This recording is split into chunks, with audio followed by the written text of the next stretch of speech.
Bulletin में खुशामदीद। सबसे पहले खुशी की बात करते हैं। पूरी कौम फतह का जश्न मना रही है और क्यों ना मनाए। पाकिस्तान ने भारत को 10 विकेटों से शिकस्त देकर वर्ल्ड कप की तारीख जो बदल दी।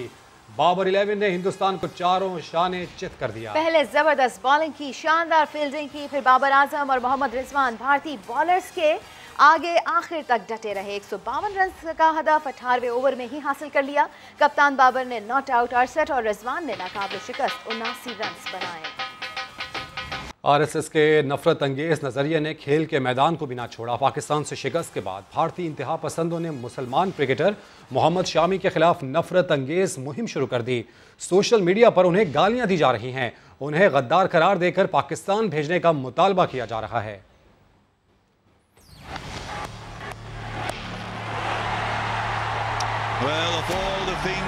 पाकिस्तान से शिकस्त के बाद भारतीय इंतहा पसंद आपे से बाहर हो गए। मुसलमान होने के नाते हिंदू इंतहा पसंदों ने मोहम्मद शामी को निशाने पर रख लिया।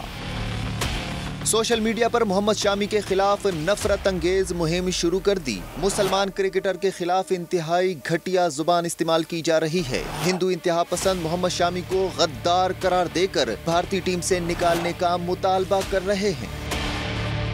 दूसरी तरफ शायकीन क्रिकेट इंतहा पसंदों को आईना दिखा रहे हैं, उन्हें हारने की वजह बता रहे हैं।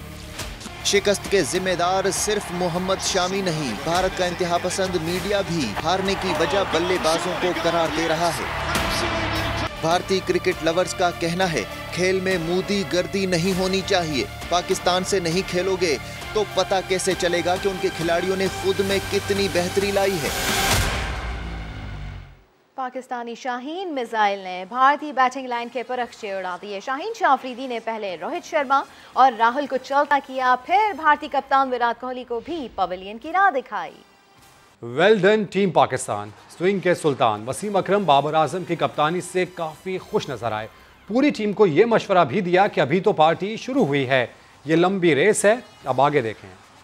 जो टीम नर्व्स का इस्तेमाल करती है, जो स्ट्रांग होती है, वो टीम जीतेगी। और पाकिस्तान ने जो परफॉर्मेंस दिया, आई थिंक उसकी जितनी तारीफ़ की जाए कम है। स्किलफुल थी, क्लिनिकल थी, काम लग रहा था कप्तान। उसने कप्तानी बड़ी अच्छी की है, जो उसने बॉलिंग चेंजेस किए हैं। उसको ये पता लग गया कि जितना वो काम रहेगा ऑन फील्ड उतने बेहतर उससे डिसीजन होंगे और उतना अब उसकी टीम उसको फॉलो करेगी। So well done Pakistan team. ये मैच हो गया, सेलिब्रेट कर लिया, आज एंजॉय करें लड़के, प्रैक्टिस करनी है नहीं करें whatever, and tomorrow is a new day. ये हिस्ट्री हो गया पास्ट, अब देखेंगे हमने कल क्या करना है, उसके लिए प्लान करें। इससे जो कॉन्फिडेंस ले गए ओवर कॉन्फिडेंट ना हो, बिकॉज ये लंबी रेस है। बेहतरीन फतह के बाद शानदार जश्न तो बनता है। मुल्क भर में क्रिकेट दीवानों ने जश्न मनाया, ढोल की थाप पर भंगड़े डाले, आतिशबाजी की। टीम समा ने भी भरपूर जश्न मनाया। न्यूज रूम पाकिस्तान जिंदाबाद के नारों से गूंज उठा। पाकिस्तानी शाहीनों ने रिवायती हरीफ भारत के सूरमाओं को तारीखी शिकस्त दी तो शहर शहर गली गली जश्न मनाया गया। कराची, लाहौर, इस्लामाबाद, पेशावर और कोयटा समेत दीगर छोटे बड़े शहरों में पाकिस्तानियों ने सड़कों पर निकलकर भारत के खिलाफ पाकिस्तान की जीत को सेलिब्रेट किया। कहीं मिठाइयाँ बांटी गईं, तो कहीं भंगड़े डाले गए, तो कहीं आतिशबाजी हुई। समा के न्यूज रूम में भी खुलकर जीत का जश्न मनाया गया।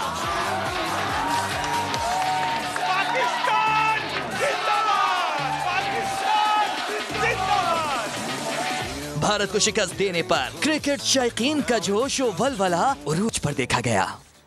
साबिक कप्तान शाहिद आफरीदी कहते हैं, पाकिस्तानी बॉलर्स ने शानदार बॉलिंग का मुजाहरा किया, बल्लेबाजों ने अच्छी कंडीशंस का पूरा फायदा उठाया। प्रोग्राम जोर का जोड़ में उनका कहना था कि विराट कोहली बड़ा खिलाड़ी है, मगर बतौर कप्तान कामयाब नहीं, उनका धोनी से मवाजना नहीं किया जा सकता। कोहली ने कप्तानी छोड़कर अच्छा फैसला किया है। हमारे बॉलरों ने आउटस्टैंडिंग बॉलिंग की है, उनकी बैटिंग को आउट क्लास कर दिया है, तो इसको मैं इस तरह कहूँगा। और जहाँ तक बैटिंग की बात है, तो अगर बैटिंग देखा जाए, जिस तरीके से हमारे बाबर और रिजवान ने बैटिंग की है, वो एक क्लास थी। मज़ा आया उस पिच के ऊपर। पिच कुछ भी नहीं था, पिच के अंदर कुछ भी ऐसा नहीं था, लेकिन हमारे बैट्समैन खेले अच्छा हैं। तो मेरे ख्याल में क्रेडिट गोज़ टू पूरे पाकिस्तान टीम को, हमारी बैटिंग, बॉलिंग और फील्डिंग। नहीं, ओवरऑल अगर एज अ कैप्टन उसकी परफॉर्मेंस देखी जाए तो इतनी अच्छी नहीं, उसको धोनी के साथ हम कंपेयर नहीं कर सकते। एज अ क्रिकेटर मैं समझता हूँ कि एज अ बैट्समैन बहुत बड़ा बैट्समैन है विराट, लेकिन एज अ कैप्टन इतना कोई कामयाब सामने नहीं। और मेरे ख्याल में ये उसका last world cup as a captain है, जो मुझे पता जो है। तो मेरे ख्याल में ये अच्छा डिसीजन है उसका। अगर उसकी सक्सेस नहीं है एज अ कैप्टन तो व्हाई नॉट अपने एज अ प्लेयर अपने आप को कंटिन्यू कर सकता है। आगे बढ़ते हुए दीगर खबरें शामिल करें। सुप्रीम कोर्ट में रिफाई प्लॉट से मुताल्लिक केस की समाअत के दौरान डीजी केडी आसिफ मेमन ने अपने इदारे में सिस्टम का एतराफ़ कर लिया है। आसिफ मेमन ने कहा कि उन्हें वज़ीर बल्दियात ने बताया कि सिस्टम उनसे नाराज़ है। चीफ जस्टिस ने कहा कि सिस्टम तो कनाडा में है, वहाँ से काम हो रहा है, जिस पर डीजी केडी आसिफ मेमन ने कहा कि कुछ सिस्टम यहाँ भी है। इसी पर अपडेट्स हासिल करेंगे। समा के नुमाइंदे इरफान उल हक हमारे साथ मौजूद हैं। इरफान, बताइएगा मजीद क्या रिमार्क सामने आए, मजीद क्या कार्रवाई हुई आज की समाअत में अब तक?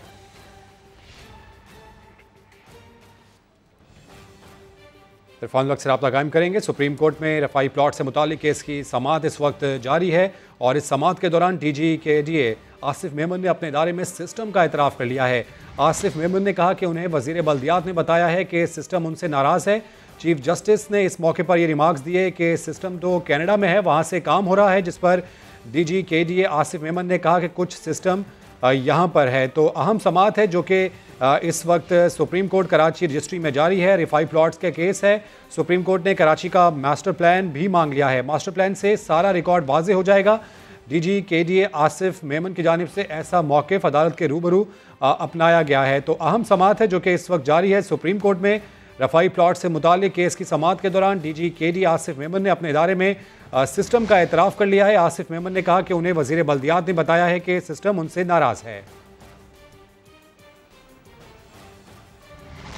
डीजी के डी आसिफ मेमन ने गुज़िश्ता माह समा को दिए गए इंटरव्यू में ज़मीनों पर कब्जे रोकने की बात की थी। अली हफीज़ को दिए गए इंटरव्यू में आसिफ मेमन ने कहा था कि वो लैंड ग्रैबिंग पर समझौता नहीं करेंगे, वो किसी सिस्टम का हिस्सा नहीं है, ना ही किसी सिस्टम से आए हैं। उन्होंने मज़ीद क्या कहा था, आइए सुन लेते हैं। जहाँ तक आपने सिस्टम की बात की है तो मैं आपको यकीन दिला रहा हूँ, मुझे तो किसी सिस्टम ने नहीं भेजा। मुझे तो किसी सिस्टम का मुझे नहीं पता कि कोई सिस्टम है, और मैं 100% आपको यकीन दिला रहा हूँ मैं किसी सिस्टम से नहीं आया। हमने जब पर्सनल फ़ाइल मंगवाए तो आप समझो 80% लोगों के पर्सनल फ़ाइल ही नहीं है कि आया कहाँ से, गया कहाँ, जाएगा कहाँ। तो ये तो KDA का हाल है, ठीक है। और अगर इस पर हम इम्प्लीमेंट करेंगे तो पूरा KDA खाली हो जाएगा। KDA में मैं जिसको बुलाता हूँ वो आपके मुताबिक आएँ दाएँ बाएँ का आदमी निकलता है। हर किसी ने अपना कोना कोना पकड़ा हुआ है। लेकिन ठीक है, अब सारे लोग यही है, इनसे काम लेना है। लेकिन ये आपको मैं एश्योरेंस दे रहा हूँ कि इस किस्म का कोई भी काम मेरे होते हुए नहीं होगा इंशाल्लाह। और इसके अलावा वज़ीर आला सिंध मुराद अली शाह सुप्रीम कोर्ट के हुक्म पर अदालत पहुँच गए। समा के नुमाइंदे ने मुराद अली शाह से सवाल किया कि अदालत आपके जवाब से मुतमईन नहीं है। वज़ीर आला सिंध बोले कि उन्हें नहीं पता। सर कोर्ट मुतमईन नहीं है। सेब साहब भी बुलाए। सेब साहब कोर्ट मुतमईन नहीं है आपकी रिपोर्ट से। मुझे नहीं पता भाई। Welcome back. वज़ीर आला बलूचिस्तान जाम कमाल मुस्ताफ़ी और सूबाई काबीना तहलील हो गई। नई हुकूमत की तश्कील तक महकमा ख़जाना बलूचिस्तान ने हर किस्म के फंड्स जारी करने और अखराजात पर पाबंदी लगा दी। मोहम्मद आतिफ की रिपोर्ट। वज़ीर आला बलूचिस्तान जाम कमाल अदम एतमाद की करारदाद पर रायशुमारी से कबल ही मुस्ताफ़ी हो गए। तर्जुमान गवर्नर हाउस के मुताबिक जाम कमाल ने अपना इस्तीफ़ा तहरीरी तौर पर गवर्नर सैयद ज़हूर आगा को पेश किया, जिसे फौरी मंजूर कर लिया गया। वो 3 साल 2 माह तक बलूचिस्तान के वज़ीर आला रहे।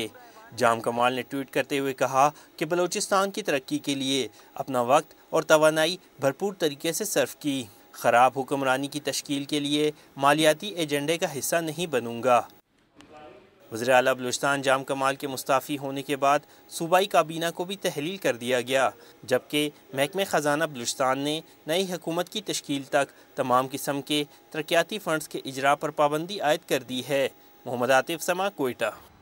अहम खबर आपको दें। वज़ीर आज़म इमरान खान ने वफाकी काबीना का इजलास बुध को तलब कर लिया। वज़ीर आज़म के दौरा सऊदी अरब और कलअदम जमात के एहतजाज पर बात होगी। अपडेट्स हासिल करेंगे समा के नुमाइंदे अब्बास शब्बीर से। अब्बास शब्बीर, बताइएगा इस बारे में। देखें, वज़ीर आज़म की ज़ेर सदर काबीना का इजलास अब बुध को वज़ीर आज़म हाउस में होगा। मुल्की सियासी और माशी सूरत हाल का जायजा लिया जाएगा। दौरा सऊदी अरब और मजहबी जमात के एहतजाज पर बातचीत होगी। शेख रशीद कलअदम तहरीक लब्बैक से जो मुज़ाकरात किए हैं उस पर भी काबीना को ब्रीफिंग देंगे। काबीना इजलास का 16 नुकाती एजेंडा जारी किया गया है। काबीना को ज़राअत और मैकेनिज्म की बेहतरी और इससे मुतालिक इदारादारी के खात्मे पर ब्रीफिंग दी जाएगी। काबीना को एविएशन पॉलिसी और अमल दरामद से मुतालिक भी बताया जाएगा। एक्सपोर्ट डेवलपमेंट फंड के बोर्ड ऑफ एडमिनिस्ट्रेटर की तश्कील नौ।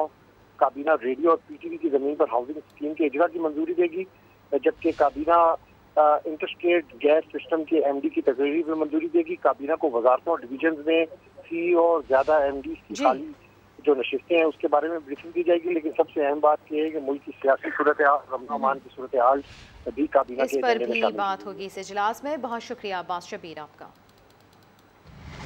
आगे बढ़ते हुए आपको बताएं कि डेंगू मच्छर लाहौर में मजीद 2 अफराद की जान ले गया। डेंगू बुखार से अब तक पंजाब भर में 32 अफराद जान की बाजी हार चुके हैं। अपडेट्स हासिल करेंगे समा के नुमाइंदे दानियाल उमर से। दानियाल, बताइएगा अब तक क्या आदाद शुमार?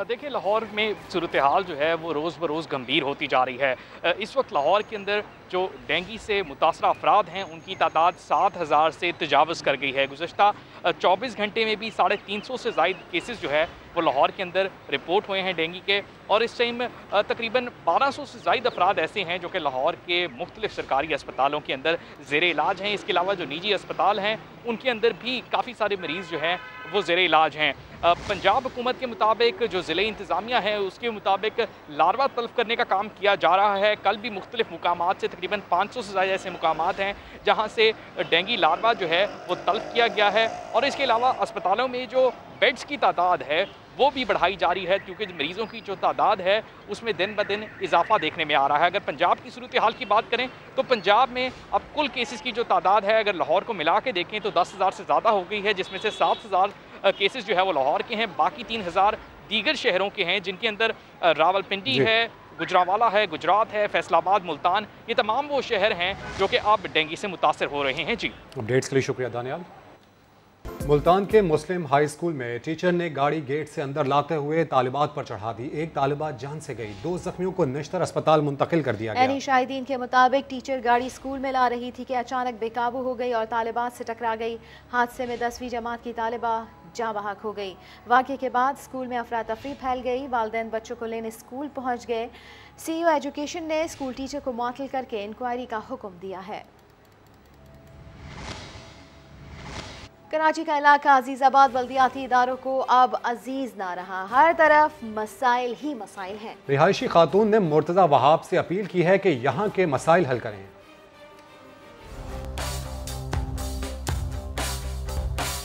मेरा नाम खुर्शीद जबी है, मैं यहीं पैदा हुई हूँ, यहीं बड़ी हुई हूँ।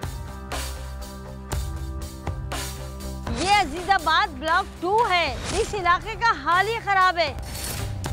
बेहतरीन इलाका हुआ करता था ये अपने जमाने का। नाले टूटे में उसके लोहे निकाल निकाल के लेकर जा रहे हैं। सड़कें टूटी हुई हैं। अगर कोई बेचारा लेबर पेन में जाएगा तो पहुंचेगा नहीं, अस्पताल वहीं मर जाएगा। इतने बड़े बड़े खड्डे हैं, इतने बड़े बड़े खड्डे हैं सड़कों पर। सड़कों की लाइटें गायब हैं, कोई जगह नहीं है, बच्चे नहीं खेल सकते, ना पार्कों में आ सकते हैं। लेडीज पार्क भी नहीं है, वो भी खत्म कर दिए गए। मैं हाथ जोड़ के कह रही थी कि अल्लाह का वास्ता मुर्तजा वहाब आकर अजीज़ाबाद की खबर लो। यहाँ के देखो इलाके का हाल, लावारिस हो गए, पानी नहीं है, गलियां खराब है, कचरा है।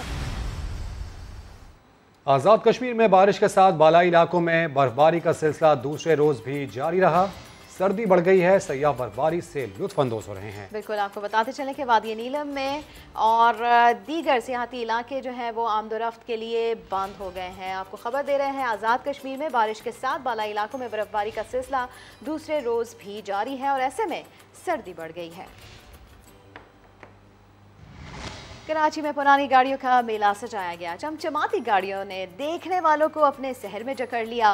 रोल्स रॉयस हो या कैडलेक, हर गाड़ी की चमक धमक नई गाड़ियों को भी पीछे छोड़ रही थी। रिपोर्ट कर रहे हैं शायान सलीम।